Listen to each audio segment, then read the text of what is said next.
Hey kids, what time is it?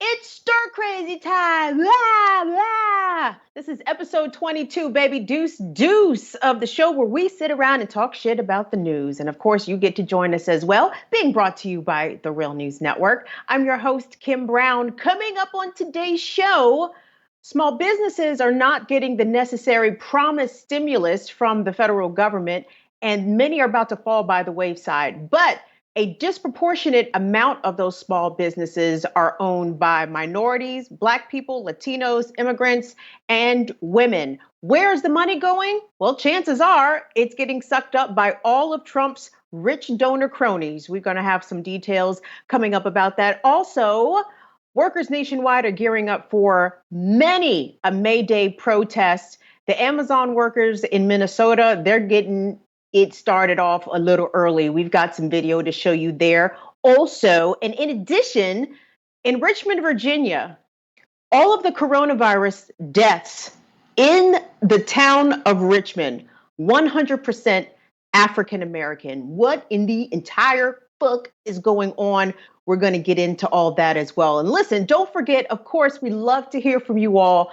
Y'all set it off in the chat. Y'all set it off in the comments. We want you to keep it coming. Be sure to drop something below this video if you have something good, nice, not so nice, critique, whatever to say, okay? But right now it's time to bring in our fabulous panel. It's a Monday panel, so you know we're ready to bring some better Monday vibes. So I want to start by bringing up, introducing Marcus Ferrell. He's a political consultant. He's joining us today from Atlanta, Georgia.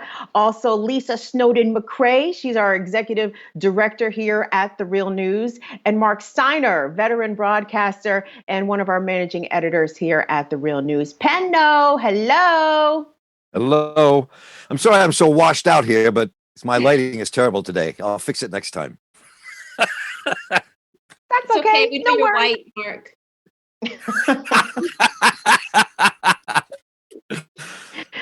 You're just a nice shade of alabaster today, Marc. We'll take it. No worries. No, alabaster means like you're dead. I don't want to be alabaster. Oh, sorry. What's another one? I don't know. Eggshell? Eggshell. Right. A nice shade of ecru. But again, so the first direction I want us to go today is the announcement that New York State is going to not have its Democratic primary at all. They were removing Bernie Sanders' name from the ballot because Bernie had dropped out, but I know a number of people still intended to vote for Bernie Sanders. That's another current of this story. But Marcus, I wanted to start with you because last week it was Governor Cuomo who announced that absentee ballots would be mailed to registered voters, if I understood this correctly, with, paid postage already attached. So people could vote by mail. Obviously, the pandemic is raging heavily in New York City, so trying to keep people out of the streets and out of each other's way. But what are your thoughts about this simply canceling the Democratic primary for New York State? It's petty. That shit petty. It's just petty and it's unnecessary. And even more importantly, besides just being petty, unnecessary, you're going to dumb down the votes, right? You're going to take away from people's excitement, right? I think the article said it best. When you look at what's possibly happening, you got a lot of Bernie voters and a lot of Bernie supporters who, want to be engaged in the process, even if they know he's dropped out of the race. And also, if you cancel that, you're basically taking away all the progressive delegates that could possibly go and represent the senator in Milwaukee, since they're still, quote unquote, having a convention. I think they might start a precedent of having just a neoliberal, moderate version of politics when they do have a convention. They get around to it, and all it's going to do is end up muting a lot of people's voices and a lot of people's enthusiasm, and that's the last thing we need with Donald Trump and Joe Biden in the primary. In general. Lisa, what's your take on this? Because my concern is that, this sets a bad precedent because we have a president who is dead set on authoritarian, being a dictator, a strong man in this instance. So if you start canceling primaries, why not cancel the general election and use the pandemic as an excuse? Right. I mean, I'm trying to figure out what the Democratic Party thinks they have to sell us besides being a slightly kinder, gentler version of the Republican Party. This coupled with the fact that I guess nobody's going to talk about what seem like increasingly credible allegations of misconduct from Joe Biden. We're not talking about that either. So what like Marcus said, like what is why would anyone be enthusiastic about this, and what are they trying to do to actually, like, beyond not being Trump, take us to a better version of America? Marc Steiner, go ahead and hop in here because, Bernie off the ballot, it may not mean a whole lot in November, but it does have some meaning now. Would you say? It does. I mean, this is a boneheaded move. Spano and Kellner were these two men who sit on the commission. They're Democrats who made this decision. It makes absolutely no sense for a number of reasons. A, we're talking about taking on Donald Trump in November. The Democrats are like shooting themselves in the foot. This is a time to reach out and bring everybody in to stop this white nationalist mob from seizing control of the country. And I don't say that lightly. And so for them to do that makes people who support Bernie Sanders think, well, they don't want me here. What am I part of this? I'm not part of this process. And the power that Bernie had, the power that movement had, was built around the delegates that they could elect to fight for certain platforms and ideas once they get to the Democratic National Convention. So this was it's a really stupid move on the part of the Democratic establishment. I mean, I don't know what they were thinking. It makes no sense. They're using coronavirus as an excuse, but that's not a reason. That's why everybody's getting mail-in ballots. I mean, I got a mail-in ballot I have to put in tomorrow for where I live in Baltimore. And that's what they should be doing in New York. They shouldn't be canceling the primary. It's a really boneheaded, dumb move on the part of the establishment Democrats. Really stupid. Gang, I wanted to ask, Lisa and Marc specifically, because I know you guys are in the Baltimore area, because there is an election that is being held tomorrow. It's a special primary for the Maryland 7th Congressional District, the seat once occupied by Elijah Cummings. And the state of Maryland, the Board of Elections is trying to facilitate this election, Marc and Lisa. I'd be curious about what y'all's opinions are of how it's being handled from this perspective. I mean, are we in the same? We're not in the same district, are we, Lisa? No. So no, I'm not voting. So you didn't, right? So you didn't. I got a ballot because I'm in the 7th Congressional District. And I mean, it's worked fairly smoothly. I mean, the ballots came at least a couple of weeks back. So, and I think that it's surprisingly Maryland does have their act together on all this, and I think that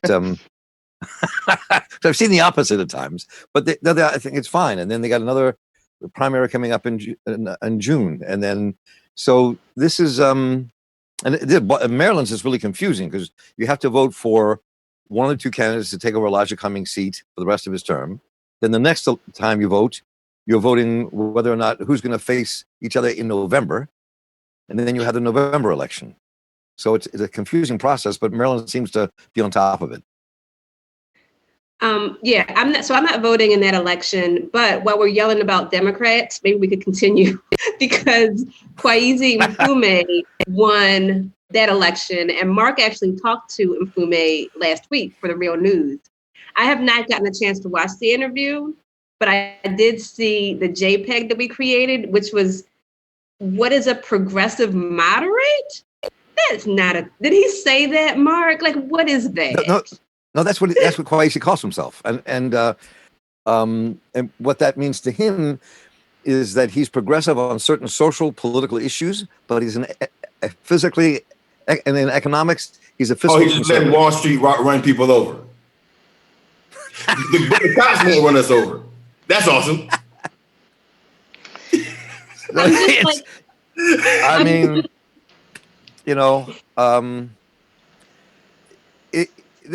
but this has a long history, and the long history to me is that there were a lot of people who were activists or more activists in the late 60s and early 70s who became members of the Democratic Party and became elected officials inside the Democratic Party.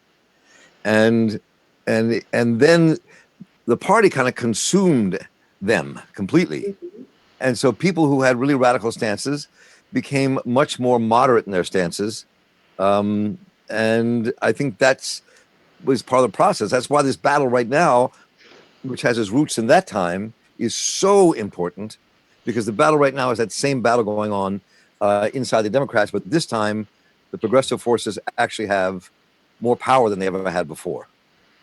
I don't know, So- Mark, because to me, when I think of because kind of who you're talking about is the Congressional Black Caucus, right? That's where, Not just them, but that was part of it, right? But that's where radicals get consumed by the Democratic Party, as you said, because I don't know. I mean, I like Kwesi Mfume. I think he's a nice person. At the same time, he is one of them CBC Negroes that I just tend to roll my eyes at, because I know Well, that they go along to get along for the most part.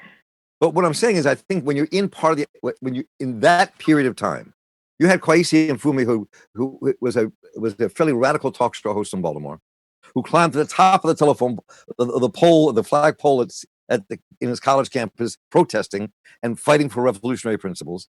You have John Lewis, you got Ron Dellums, a lot of incredibly interesting men and women who were part of a movement.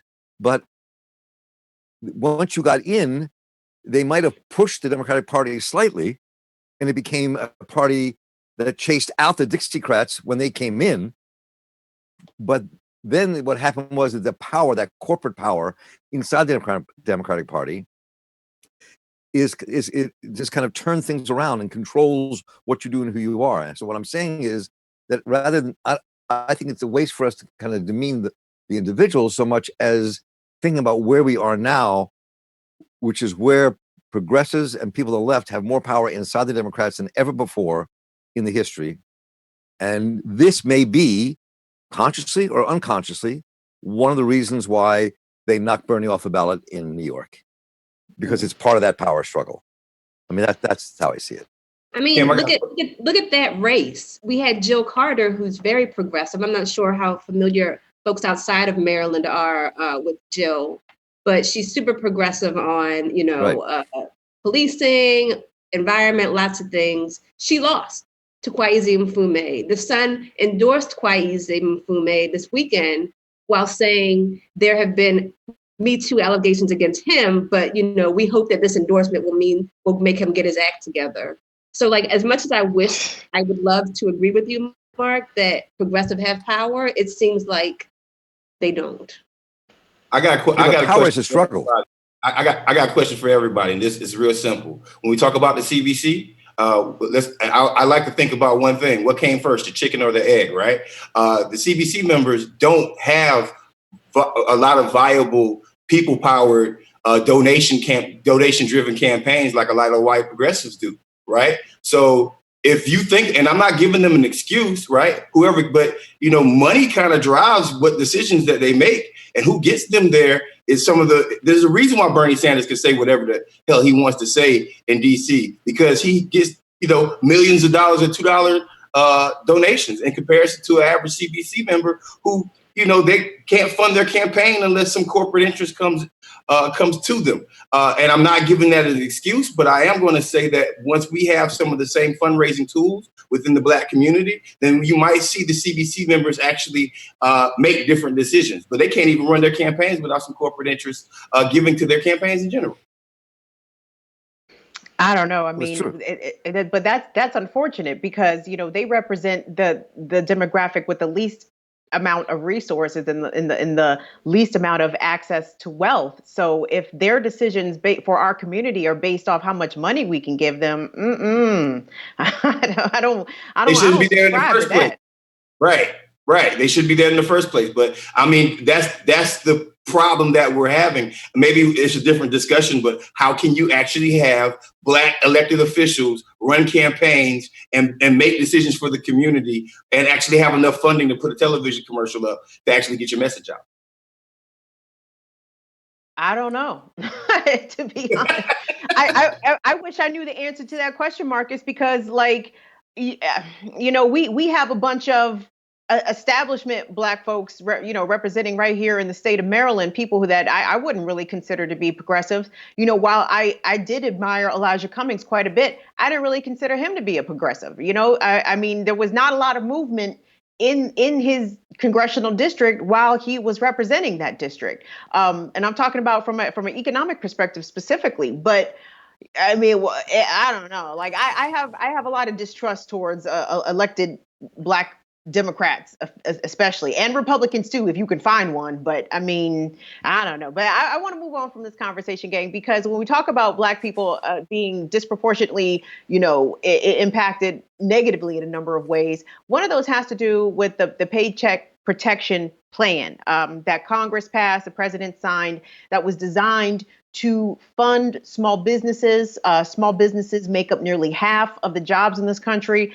Obviously, we are looking at 26 million and counting, adding to the unemployment rolls. So small businesses receiving this funding was extremely critical. However, it turns out that 90% of the funding is not going towards Black and brown and women minority businesses. 90% of minority and women owners have been shut out of the Paycheck Protection plan.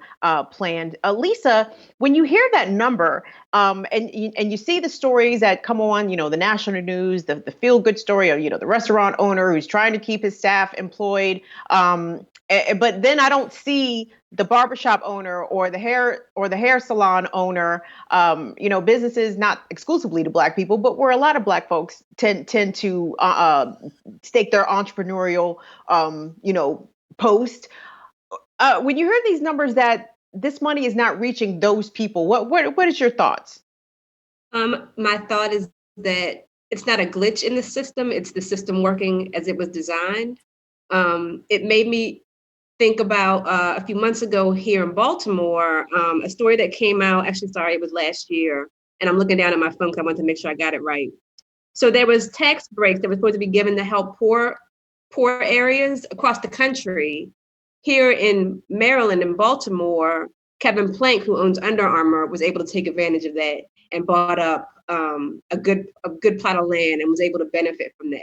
So that's what happens. Like the narrative that we get of poor people scamming the system, like if people haven't learned by now that it's actually the rich people that are expert scammers and keep on scamming, like I don't know when else you're going to learn it, because that's what's supposed to happen. Like the only reason why some of these big companies, I think, like Ruth's Chris and some other places gave that money back is because they were shamed. Like there's lots of other places that have just as much money as those companies, if not more, but we don't know their names. We don't know how to add them on Twitter. So they're going to keep the money and keep rolling.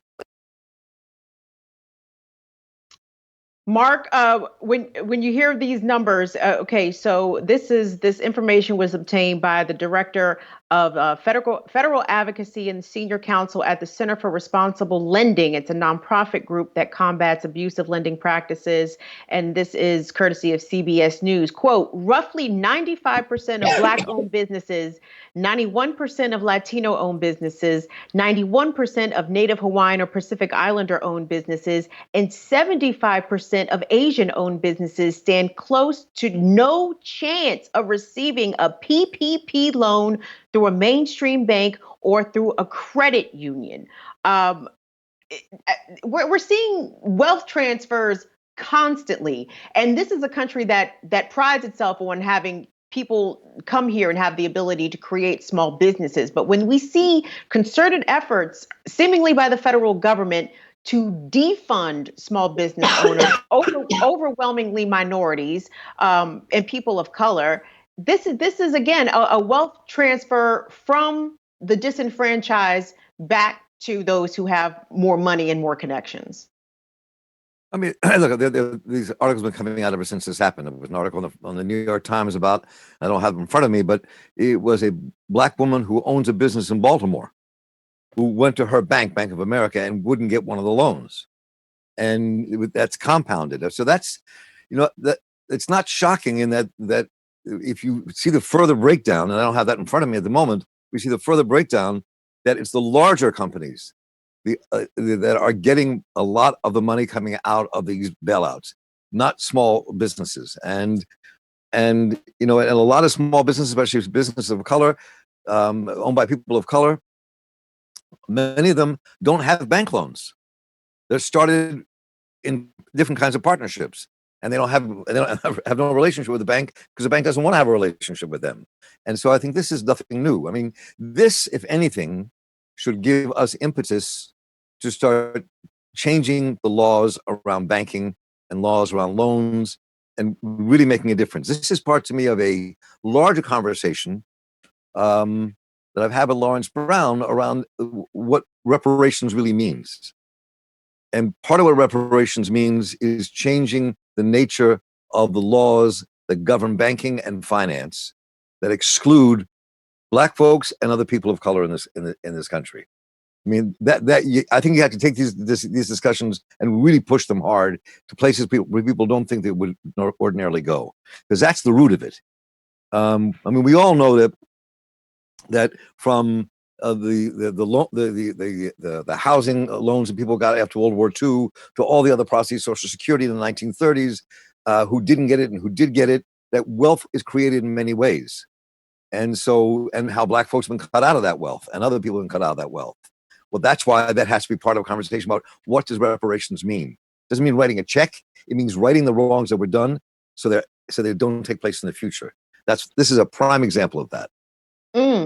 Marcus, them wrongs is taking place right now, baby. I'm curious as to, what's your perspective from Atlanta, where so many people, Black people, run and operate businesses. What are you hearing from folks as it relates to the PPP?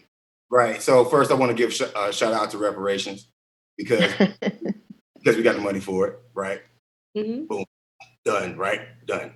There's the money for reparations. So secondly, I think about Morris Brown. And I think about the schools that school almost shuttered.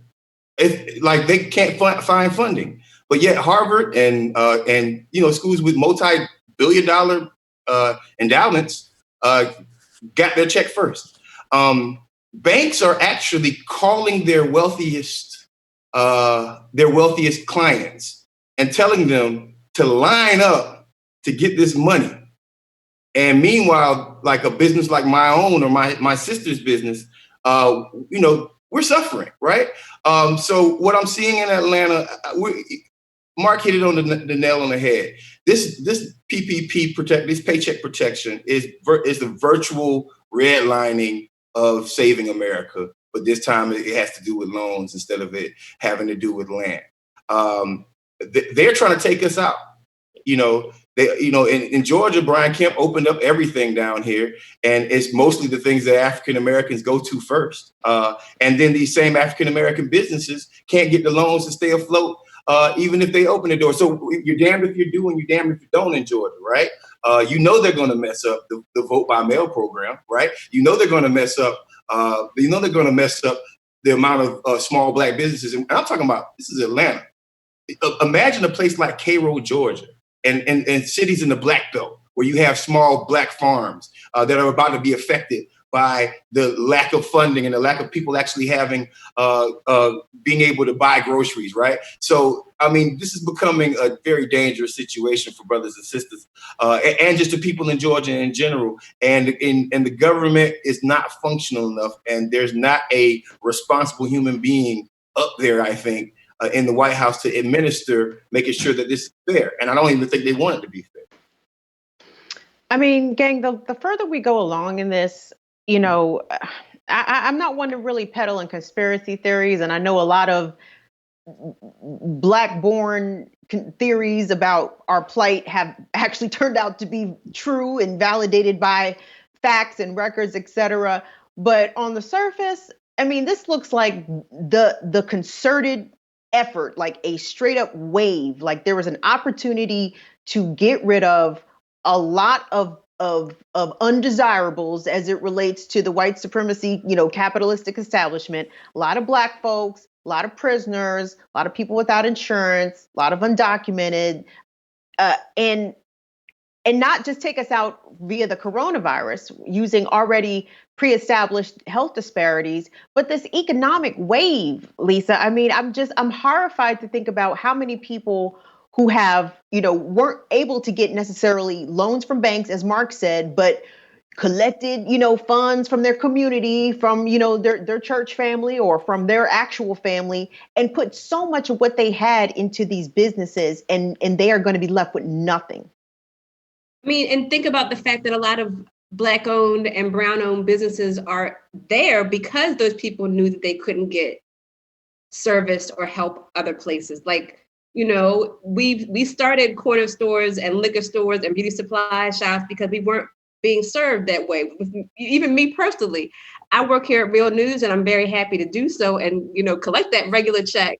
But I have my own thing on the side that I know that I have to have as a backup because I don't trust anybody else but myself. So that's the thing to remember, and which is what makes this so heartbreaking.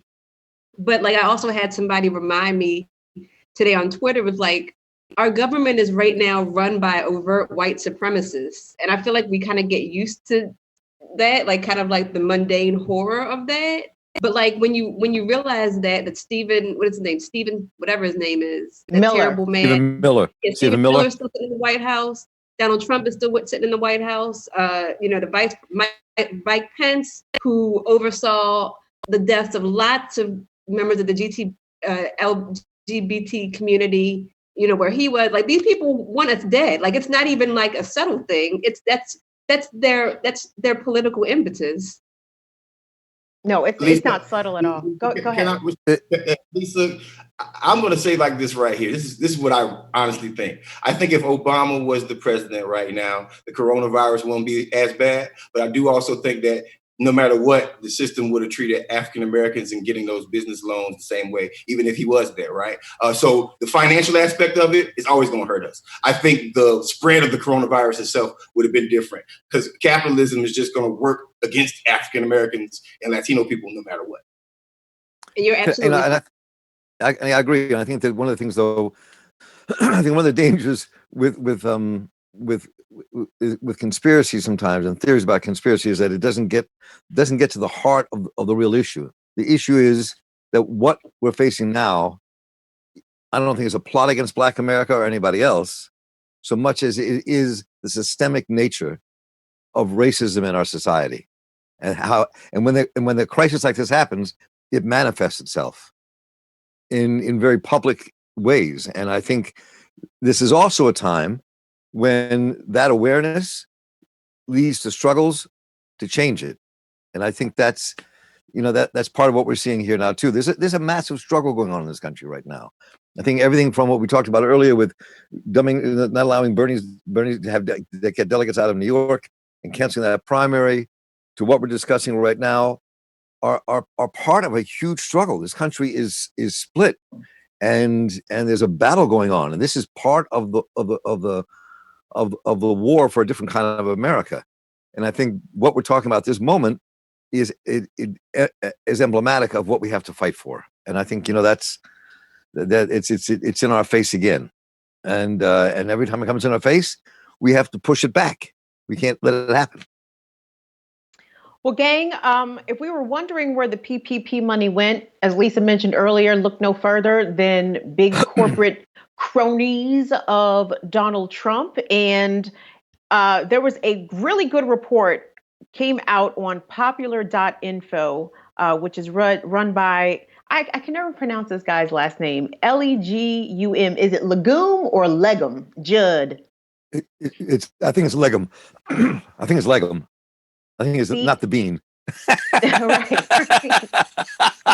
Well, when now I like his name even more, Judd.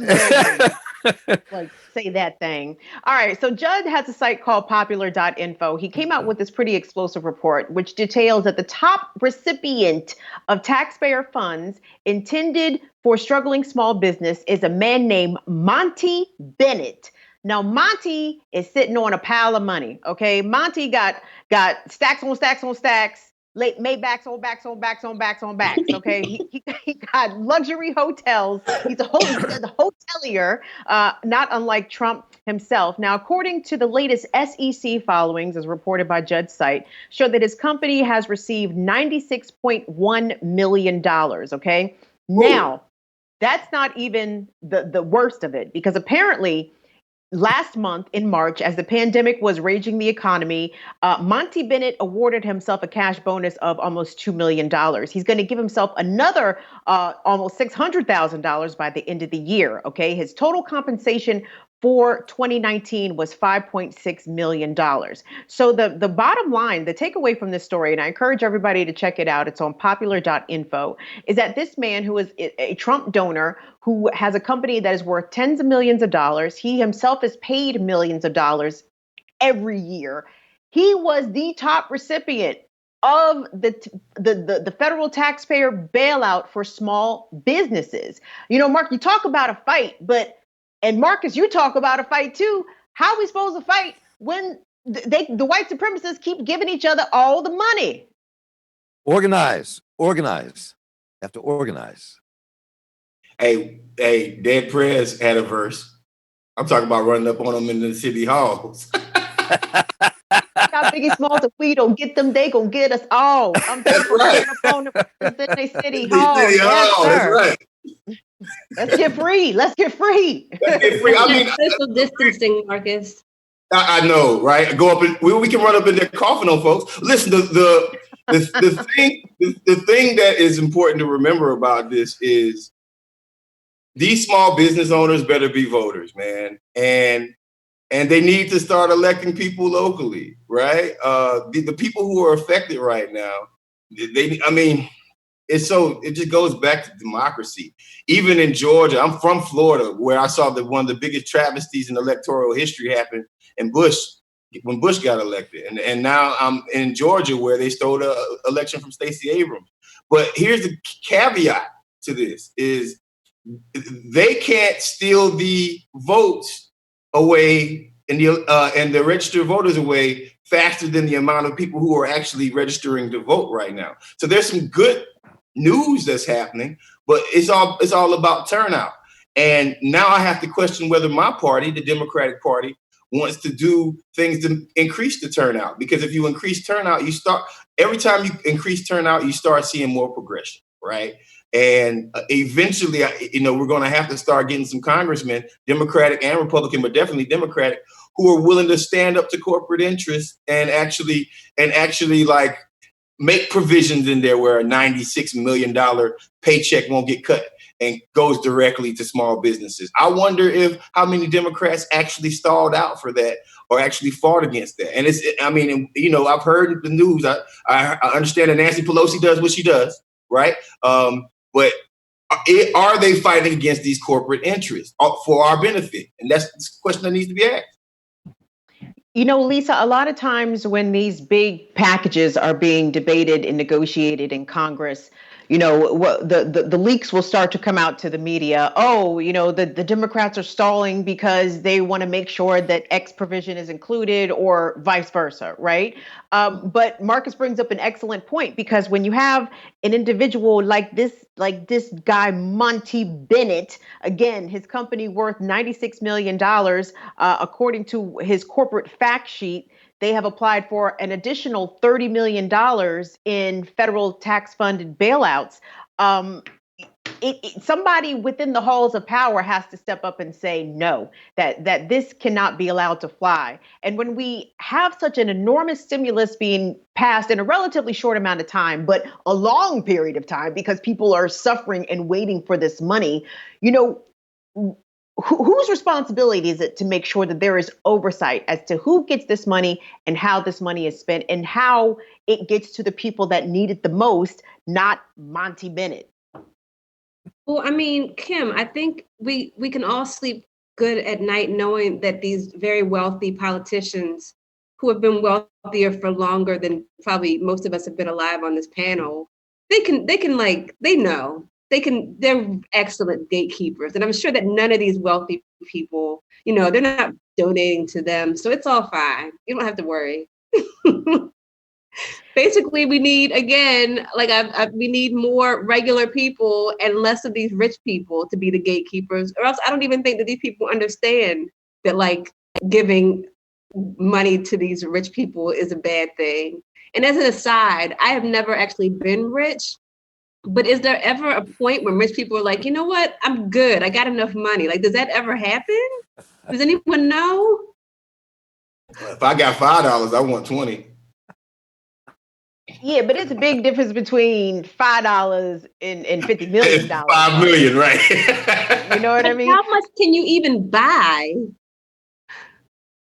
I think about that too, Lisa. No. That's a very valid question. You know, when I'm fantasizing and I'm watching my lottery dream home, you know, with my best friend in my head, his name is David. I can't think of his last name, but I love that guy who hosts that show. Anyway, when I think about fantasy shopping for my lottery dream home with him, and I'm like, yeah, you know, if I won $20 million, okay, I could keep 5, you know, I'd give away 5 and, you know, have fun with, you know, X amount. But the idea of spending the whole nut never occurs to me, right? Like, I know I'm gonna give a big chunk of it away if I ever came into money. I don't understand how rich people think either. I think I don't know. There's something, there's a spiritual void there. There's no souls within a lot of them folks, in my opinion, but you know. A lot of them. I mean, I think that it's like, you know, I mean, there are, I don't not defending rich people here by a long shot, but you sound like you're about to though, Marc. No, wait. But what I'm saying is, you ready, Marcus?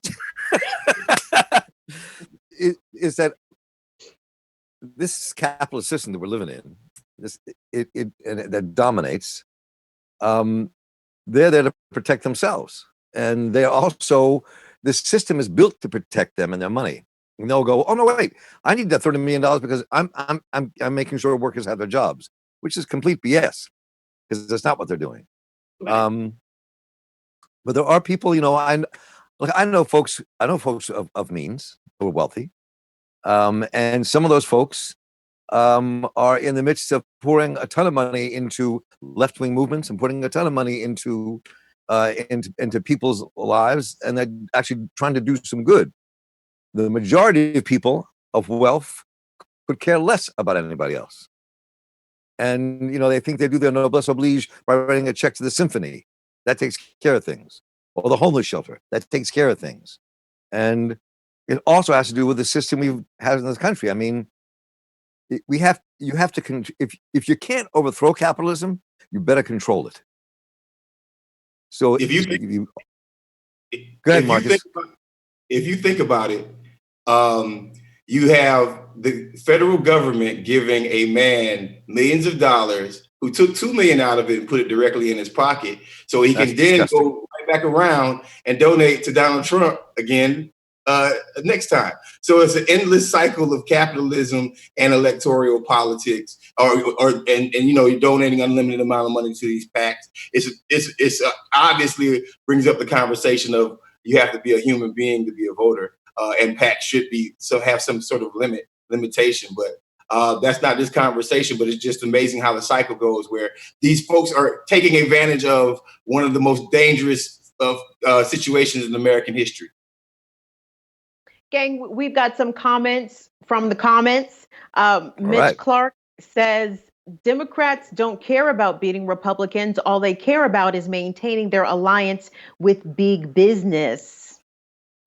Also from the comments, Black Magic says the CBC does nothing for the Black community in their own districts, let alone the Black folks suffer for the bag.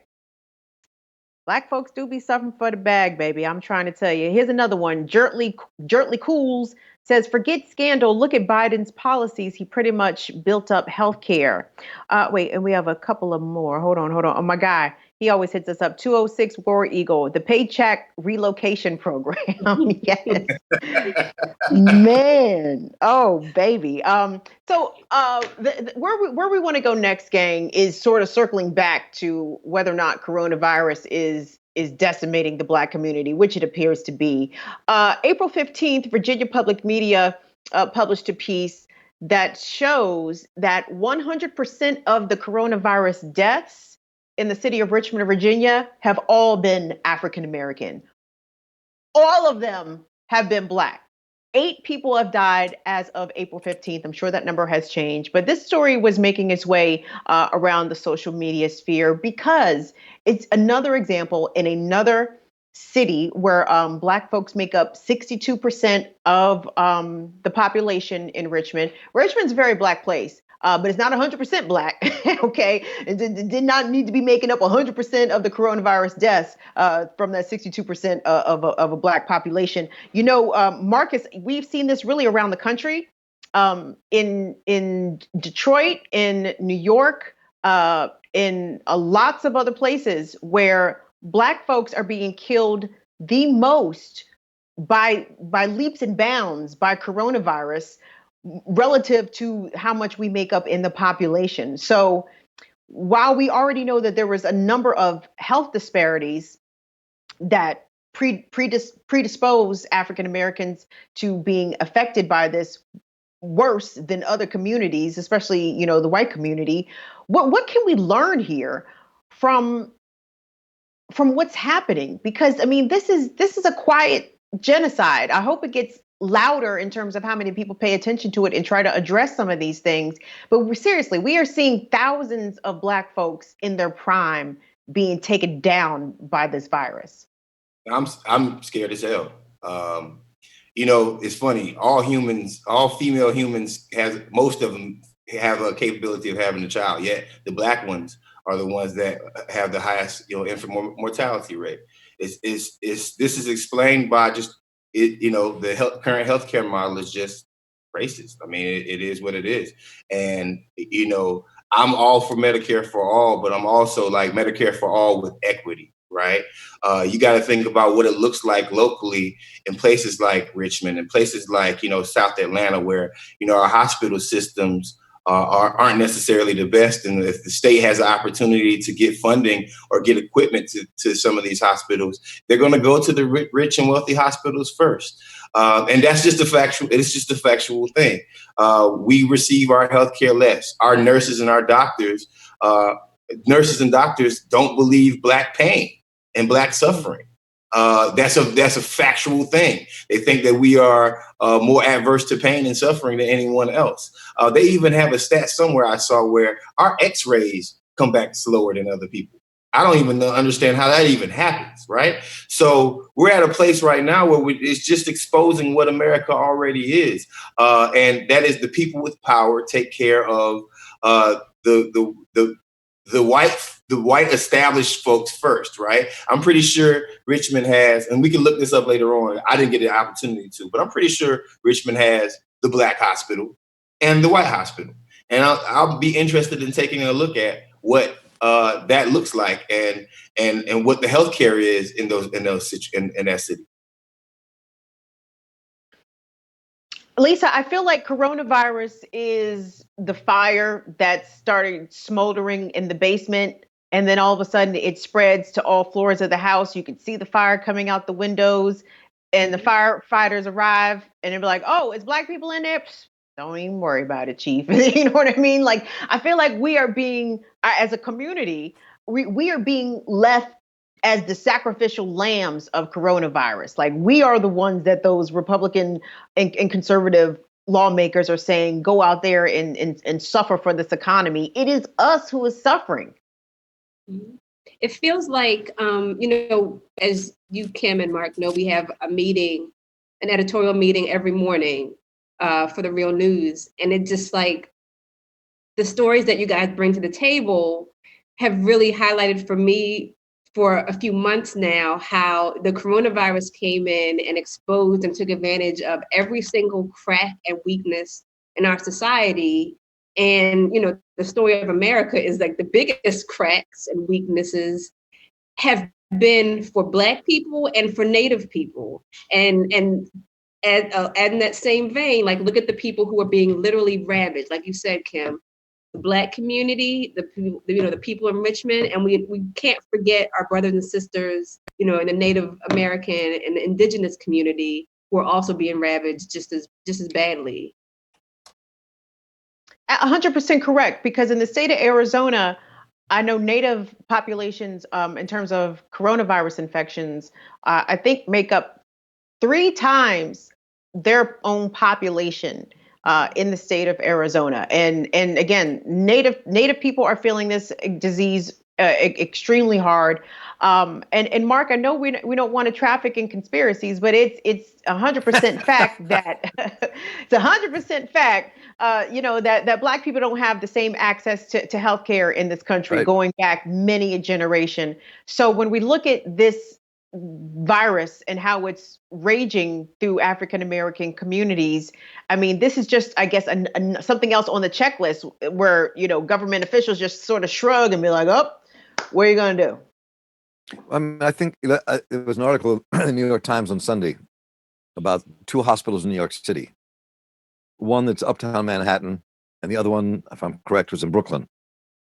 And the one in Brooklyn had no money. It was part of a public health system that is underfunded. And the majority of people who are patients in that hospital are Black folks, Puerto Ricans, Central Americans, people of color. And the other hospital has a lot of money, huge funding, and an endowment. And so they're getting some of the equipment they need. The other hospital has nothing. People in the hallways dying.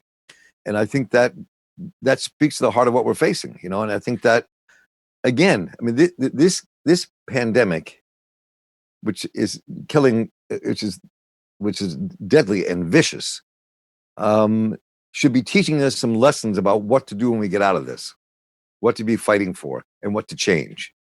Because it's true. I mean, look, and there are other articles coming out about Arizona, New Mexico, and Wyoming, and other places on the reservations. The numbers are astronomical now. People dying from corona, this is something for us to really to use as part of the struggle to change the nature of this country. Every time there's something happens, it exposes this, and every time it exposes, we got to fight back. We got to begin to change the paradigm in this country. This should be giving us a lesson about the public health system, about healthcare in general. Look, Ray Kelly is an activist in Baltimore who's done a lot of good work, and I've been talking to him because he's trying to do some stuff on the west side of Baltimore, and so they get hundreds and hundreds of masks. They combine with a synagogue called Beth Am and a couple of Black church groups on the west side, and his group that's monitoring the police, and they came together and they got all these masks. And they started giving out masks and gloves to people in the community on the west side of Baltimore. They're doing it again tomorrow at noon. And what they found was that when they were at the subway stop, that 80% of all the people who walked out of that subway had no covering at all for their faces. None. Mm-hmm. And so, I mean, the disparities are deep. And of course, what they were doing is giving out masks. They made sure people had them, and they get more and get more. So I mean, this is, to me, this is, every time I look at things like this, it's part of a larger political social struggle about how we change what's going on here. This should be this should become part of the battle cry for what comes next and what we have to fight for. Because it laid bare so much. Well, gang, speaking of what we have to fight for in battle cries, May Day is this Friday, and we know that there is a number of strikes that are planned from frontline workers and essential workers all across this country. But today's by the Sunday in Minneapolis, or right outside of Minneapolis, in a place called Shakopee, Minnesota, more than 50 Amazon workers walked out on the job to protest the elimination of unpaid time off, unsafe conditions, and apparent retaliation against workers who have been speaking out against these conditions. Let's take a look at the video. Another reason why we're out here tonight is because Amazon is targeting specific people. We are being told to stay 6 feet apart. However, that rule does not apply for everyone. We've seen management do it right in front of us. We've seen safety that are supposed to keep us safe do it. Yet we, as associates, are being targeted. And we have Bashir, an associate from Stowe, that was fired because he wasn't following the social distancing rule. However, that rule seemed to only apply for specific people. Another thing I want to mention and emphasize is that UPT, unlimited UPT, will stop on May 1st in this pandemic that does not seem to be getting any better in this country. How is it possible in the month of Ramadan, where we're all fasting, all working, coming in and night out, that you guys are telling us that our UPT, unlimited UPT, will stop? When there's already two confirmed cases that you guys have probably hidden for us for how long? And the only reason why you guys let it now public is because you guys feel like you should, to look good, for scrutiny. So Amazon, I'm telling you, and each and every single one associate is requesting that you guys from here on out make sure that our safety is a priority, that you guys treat associates fairly, that you guys make sure the 6 feet policy rule makes sense, and that it also applies to each and every single person, and that you guys extend this unlimited UPT. However, because it's the month of Ramadan, everyone's fasting, and we don't know how many more confirmed positive cases are about to come. So that video was shot by Sam Adler-Bell. It's on his Twitter feed, and Sam is a co-host of a podcast called Know Your Enemy. The name of that organizer, her name is Hafsa Hassan. And again, this is outside of the Amazon warehouse in Shakopee, Minnesota. 50 workers apparently walked off the job Sunday morning. And gang, I wanted to get your take on this because, you know, we're going to see hopefully a lot of this come this Friday where workers are being fed up. But Lisa, when you hear about some of the concerns that Hafsa referenced specifically, when she talks about UPT, she's talking about unpaid time off, something that Amazon apparently is going to end on May 1st. And as she also said, we're in the throes of this pandemic. We don't know when this is going to end. There have been 2 confirmed cases at the warehouse where she works, and the workers fear that there are many more.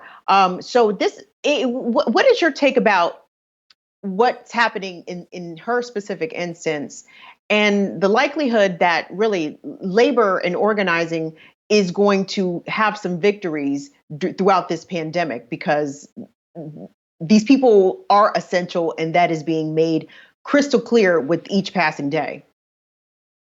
First, I'm tired of Jeff Bezos. Jeff Bezos got enough money to pay all these people. He could pay for all of us. He could pay our rent for the rest of the year, and he chooses not to. Number 2, I'm so grateful for women like this. I can't remember her name, but this woman who's brave enough to stand up, and all these other people around the country who are brave enough to stand up to powerful people like that. Like, I guess the thing that I think of, if I'm trying to be, you know, if I'm trying to find layers in this and not just say fuck Jeff Bezos, because I guess that's, you know, I can say that all day, is like, as these evil people get more power than they've already had, I also think about all the middlemen that are comfortable, the people that are managers, the people that make maybe a more decent salary than these people that are on the floor but still work at Amazon, the people that work higher up, the people that are the people that answer to Jeff Bezos and go to like fancy meetings, or, you know, I guess at this point Zoom calls with him.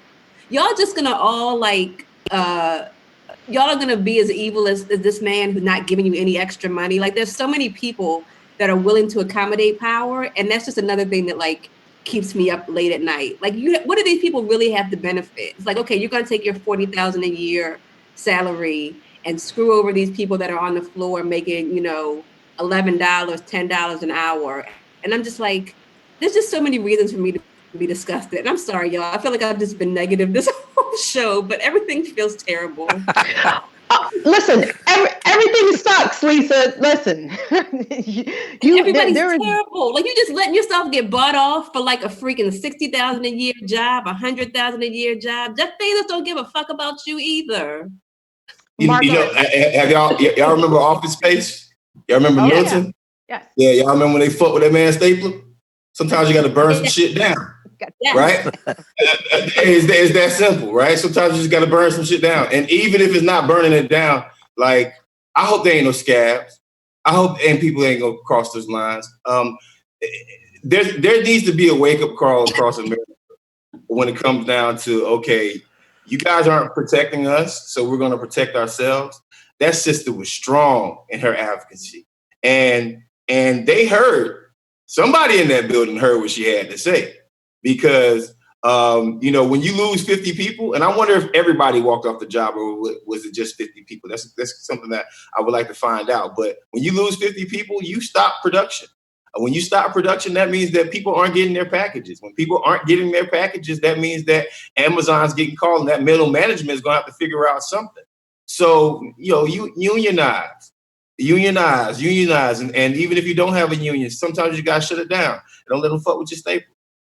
Hey, I think you hit the nail on the head. I mean, because you have to, that one of the things that they were able to decimate over the last 20 years has been the power of unions. And that has to come back. And these workers walking off the job that I saw in Montgomery, New York. I mean, Amazon workers are walking off the job everywhere around this country. Some are being organized by the Teamsters. Some are being organized by a couple of the unions. There's no real unity there, but this could be the beginning of a new union movement.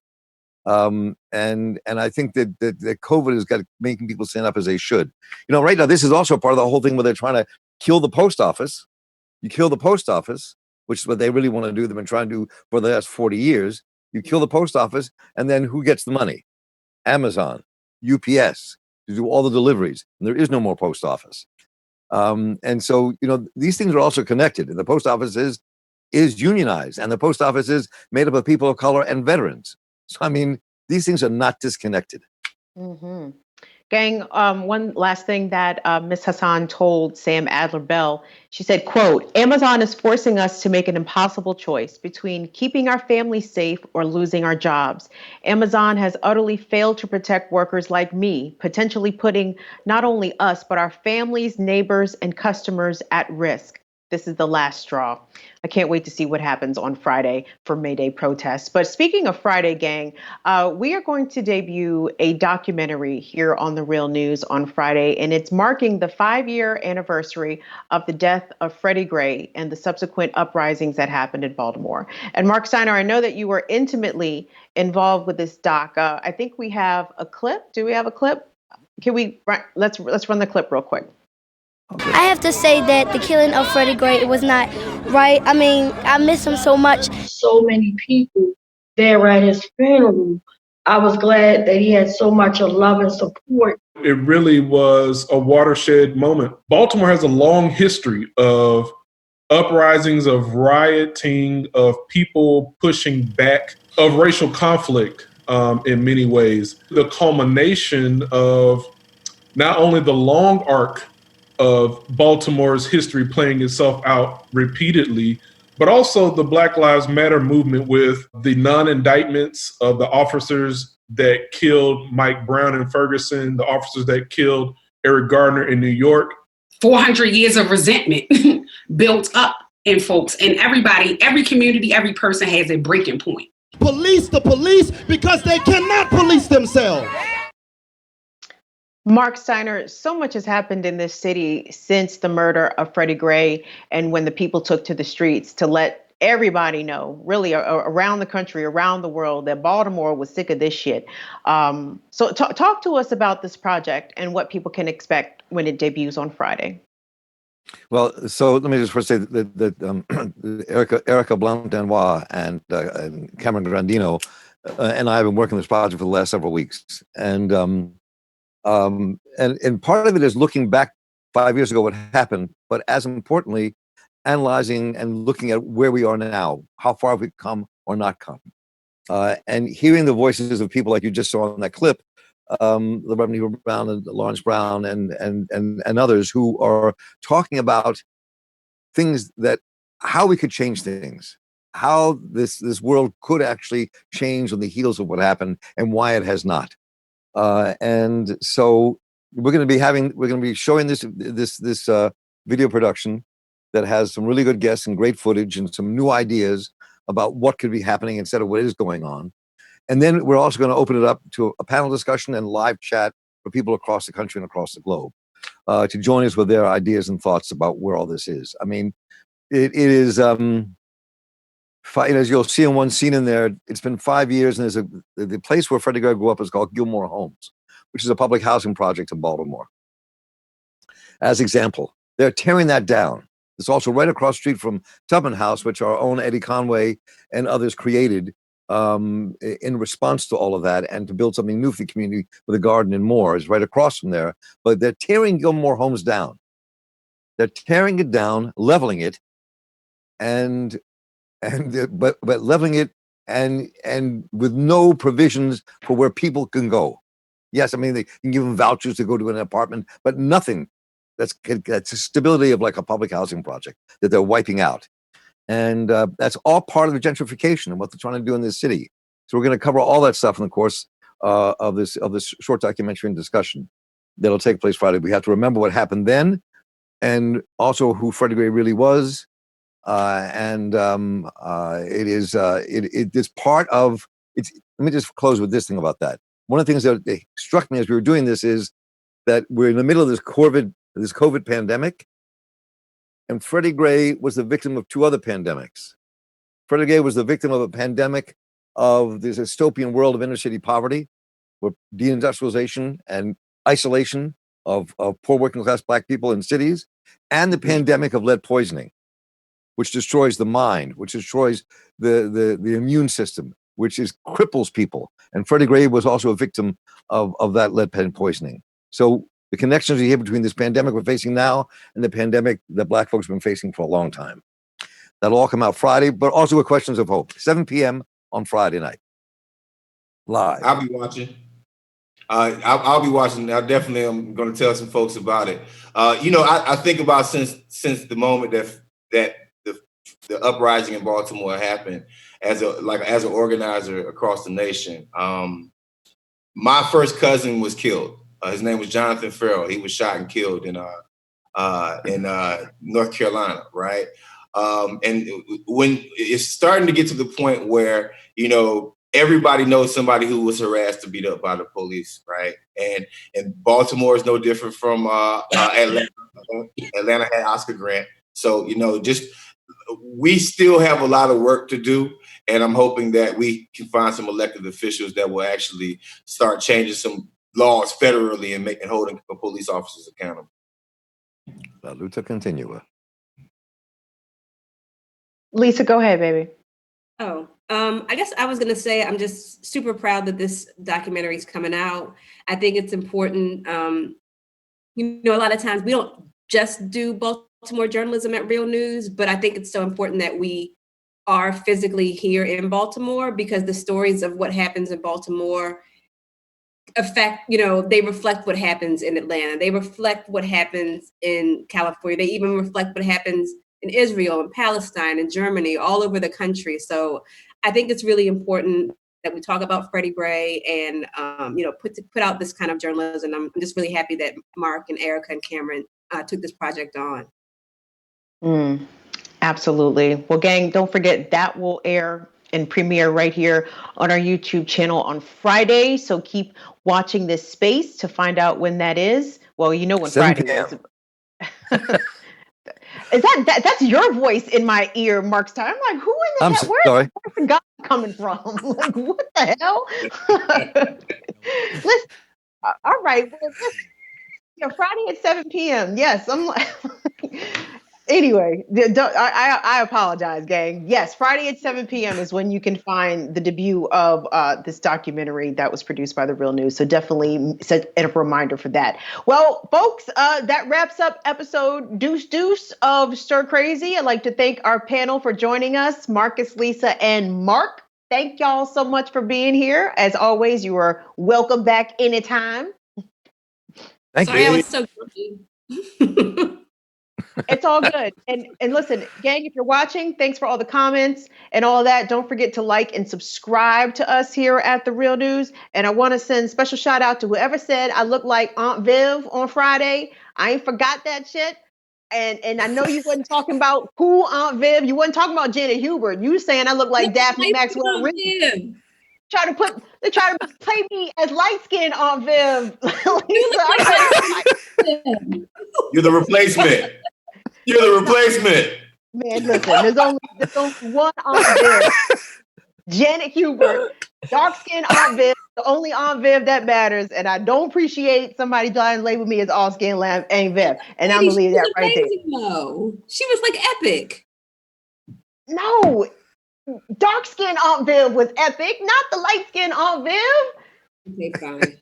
I'm not even gonna argue this point with y'all, kids. Don't call me light skin Aunt Viv no more. Right there, y'all. Join us tomorrow again for the next episode of Stir Crazy. I'm Kim Brown. It's the real news. Y'all have a good one. Thank you. Trying to play me, light skin Aunt Viv. I will fight everybody in the comments.